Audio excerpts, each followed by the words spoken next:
Buyer behavior has changed. You've heard me talk about this a lot. People aren't just scrolling, seeing your offer, and buying. They need more touch points. They need way more trust and more reason to believe that you specifically are the person to help them with their problems. If you plan on having any kind of sale for Black Friday, Small Business Saturday, Cyber Monday, any of those things, let's make sure that we get you to the point where you're actually getting sales from that with these two types of posts, okay? Welcome to Mompreneur Mastery. I'm your host, Sydney O'Brien, an Instagram strategist turned content and messaging strategist after watching the online space get louder, buyers take longer, and content turn into a performance instead of real connection. On this podcast, you'll learn how to clarify your message so your content actually stands out in a sea of copy and paste trends and AI noise, and also how to strategize your content across platforms to build the trust and connection that turns followers into clients. All in doable, brain space saving episodes you can fit in between school pickup and reheating your coffee for the third time. Let's dive in. All right, if you're not new here, you have been hearing me scream about this for months. Trust. You have to have it with any followers, subscribers, listeners, anyone in your general audience. They have to trust you before they're going to buy from you, right? Like I said, buyer behavior has changed. And it's not that, people are tired of being sold to. Like, honestly, we all need things. We pay for things, products, services, help, coaching, consulting all the time in business and in real life. Like, that's the way of life. But like, people are way more skeptical than ever because I don't know a single business owner that has not been burned by any kind of like offer or coach or even just like general content online, because we are so caught up in this hustle culture, capitalism, scaling stuff. We've lost the freaking plot, honestly. And if I'm saying this and you're feeling like, wait, I use these tactics, but like people are getting results, that's totally fine. This isn't directed at you. But there are people out there who are making really big promises in their content, in their offers, and not delivering on it. And it's making lots of people very skeptical. Plus, in this economy, people are way more hesitant to spend money anyway. It just makes sense that at this point, in this current landscape, people want more information. They want more trust.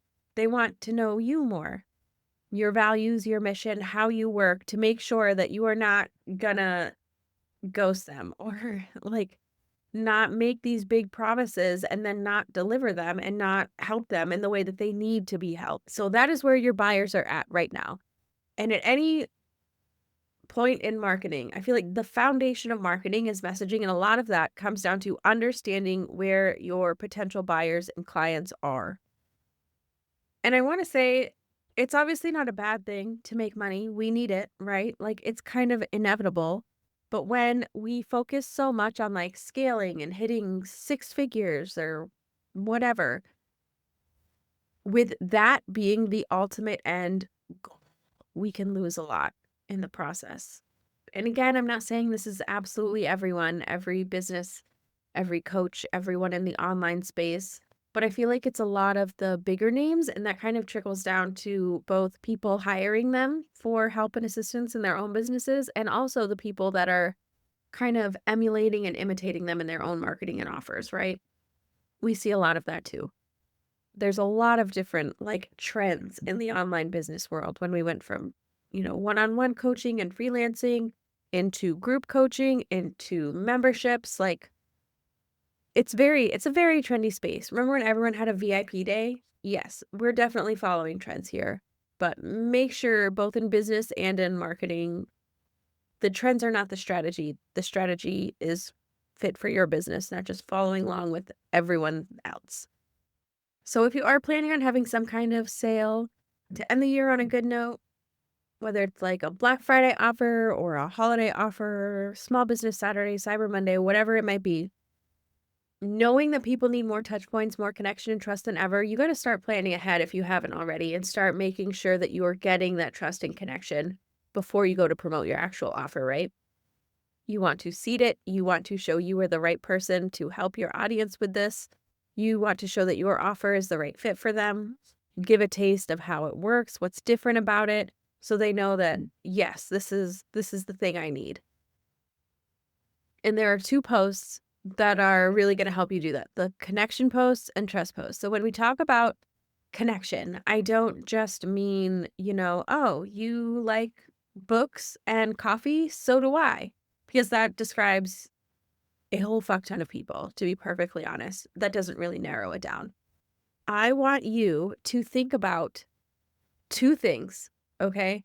I want you to think about your big why for your business, why you do the thing you do, why you help the people you help, and why you help them in the way you do, and create content around that, explaining that. That is going to create connection. Draw on the things you've seen, the things you've experienced that your audience will relate to, and how you got through them, and how you worked through it, and what life is like after you worked through it. Show that transformation, show the next step, the goal that people want after they get past their own problem, whatever it is that your service helps them with. And that will help cover the connection piece. This can be done in any number of posts that you want. Break it down into smaller bite-sized pieces so you get more content out of it. Write a couple blog posts about it. Do a podcast episode about each of those three things. Send an email about each one. Share different stories about each one. You can drag this out as much as you want to, or as much as you're able to get those touch points. And don't ever feel bad about repeating yourself. If you are saying it enough so you're wondering if you're repeating yourself and worrying that you are starting to annoy people, you're not. You need to do it at least 5 more times at that point, honestly. Not everyone is paying attention. Not everyone remembers every single post. Not everyone sees every single post. And like I said, we need more touch points than ever with our audience before they're ready to invest in our products and services.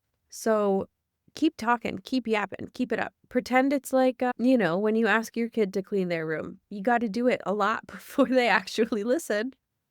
But maybe one day it'll get through to your audience. Definitely. Your kids listening on cleaning up is always a maybe. Leaning towards no, if I'm being honest.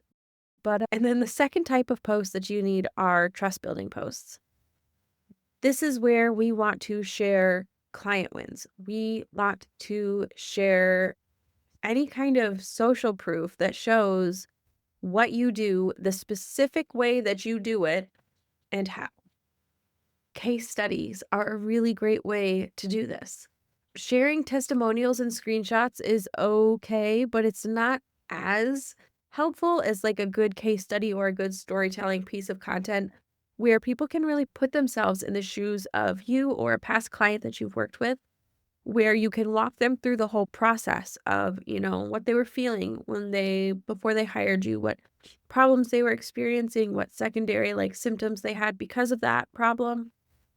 And then working with you, what that looked like, what the exact steps were that you did, like the general framework, and how it's different from what they tried before and why it worked. And then how they reached their goal. What did that feel like? What were they able to do because they reached that goal, because that problem was solved?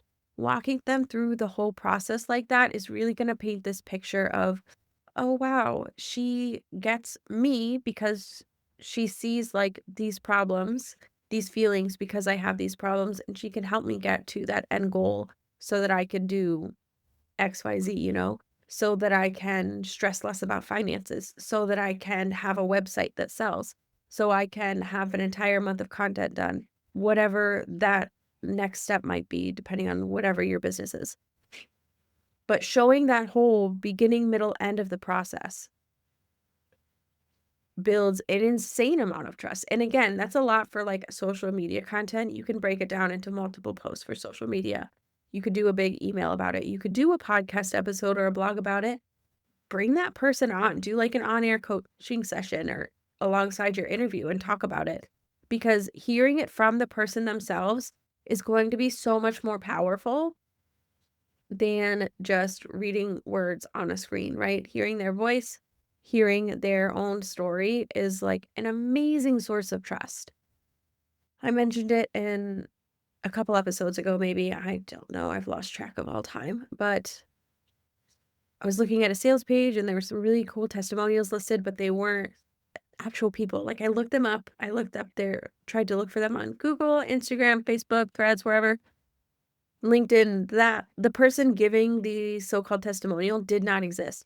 So anytime you can really build more trust by being like, hey, this is a real person, maybe tagging them on Instagram when you share the client story adds just so much more trust and social proof. And it doesn't have to be like a full-on case study like that. Like I said, you can break it up into multiple posts. The same story, the same client story, but you could do one big long case study about it. You could do how I helped so and so get from point A to point B and then do like a very general overview and then, promote your offer that way. You could do 3 steps to get to whatever transformation or goal and then briefly share an outline of the client story. And that would also be a good way to promote if you do have a long form piece of content about it, like a podcast interview or a blog post, to promote that as well.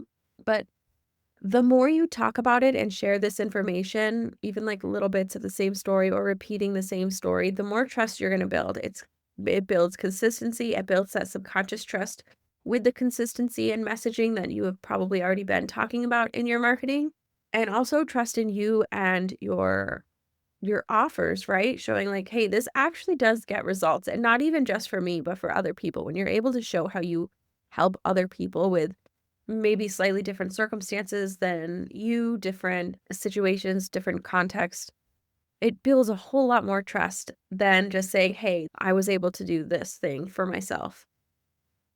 That doesn't necessarily mean that you can replicate it for other people with different audiences, different businesses, that kind of thing. So case studies, client stories are going to be super powerful. You can share your own wins, absolutely, but it's even more trustworthy if you do have client stories to share. So those are the 2 types of posts I want you to try to create, and not just for social media, like I said. You can get multiple posts for each of those from social media, send it in emails, long form content, all over. You want to be sharing this information all over. So you get all of those touch points, like I said, and build that consistency and that trust and that connection.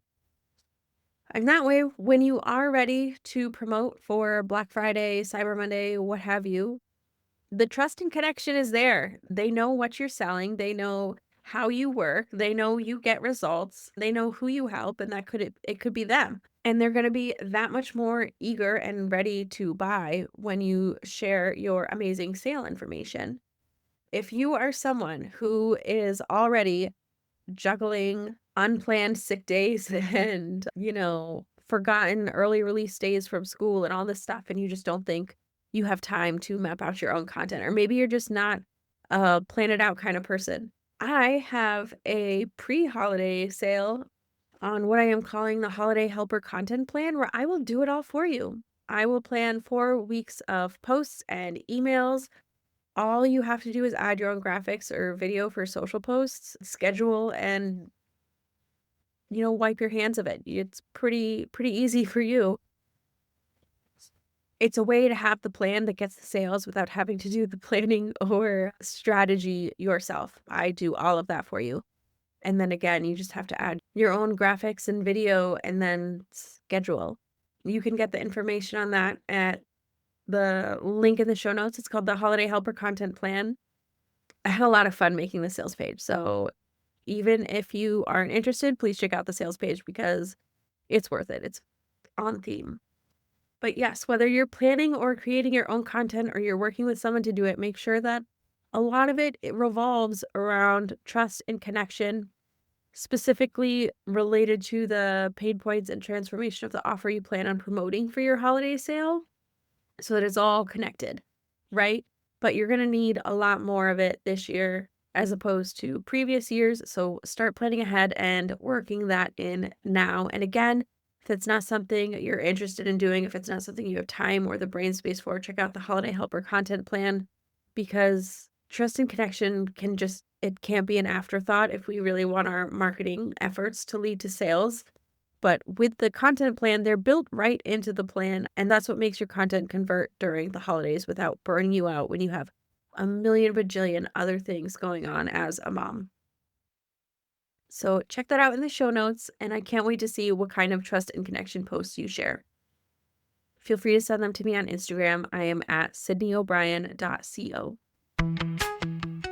That's it for this episode of Mompreneur Mastery. If you're building a business around your life, not the other way around, and you're tired of being told to hustle harder to make sales when you're already hustling at 110%, I hope this gave you a breath of fresh air. And if it did, I would love it if you left a quick review or shared this with another mom entrepreneur who is ready to market with more strategy and way less stress.